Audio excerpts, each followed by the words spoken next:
Now, someone here who's asked for it not to be shared with their names, I'm going to call you John, has said to me, what to do with business startup when you have a criminal record?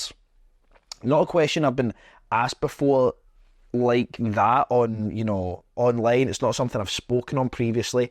But me personally, I don't have a criminal record. I've never been arrested or anything like that. I think the worst punishment I've had is like penalty points on my driving license. So I don't know how that goes personally, but I know a lot of people through just my own personal circle and then meeting people at different events. I know a lot of people who have criminal records and who have committed serious crimes and have successful businesses. Now, the first thing I want to say before we even talk about the strategic side of things is that everyone has the capability to change, especially for me, as a young Christian and my opinions that come from my faith. I believe that everyone can be forgiven, everyone can change, that you're not defined by all your actions of the past, you'll be defined more so by what you do now and in the future. So I think it's getting that out of your system first. If you're asking this question, you're saying how to start a business with a criminal record whilst also being an active criminal, whilst trying to money launder, whilst trying to do this, that, the next thing, yeah, I'm not going to be your guy to answer that question. I can't really assist.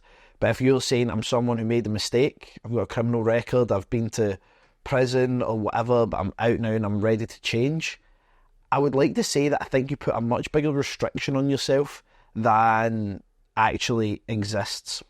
If you want to be someone who travels around the world for your business, maybe you're not going to be able to do that. I've got friends of mine who I can't go on holiday with, will never be allowed into America because, they've got an assault or any of these things on their criminal record. They're just not deemed safe to go into these countries, even though some of the stories are, someone started beating me up outside a nightclub and I defended myself, and in the process the guy fell and, hit his head and ended up in a bloody coma for a week and is fine now.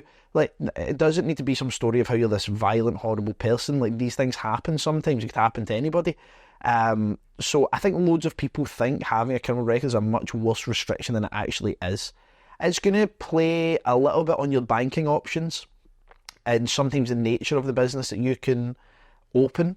My recommendation, anytime someone says they're struggling with banking because they've got a criminal record or they've got previous liquidations or insolvencies or whatever it may be, or bankruptcies, I always say Monzo.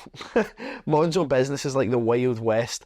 I always have a spell Monzo personal and a spell Monzo business for every limited company that I have, just in case you ever get any restrictions, you can't make payments, or there's a problem with your banking, you can always rely on Monzo. I think you can send up to 50 grand per day without much verification, which also doesn't allow for much security.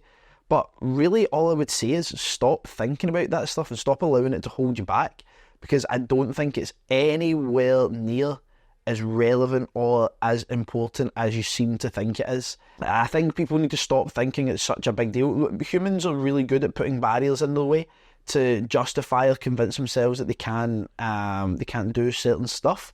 So yeah, it's important to stop letting that stuff hold you back. You've made a mistake, you've done something bad in your life. As long as you're not planning on doing that again or using your business as a way to circumvent your criminal activities, then yeah, I'm pretty sure that you're going to be totally fine. It's not as big a deal as you think.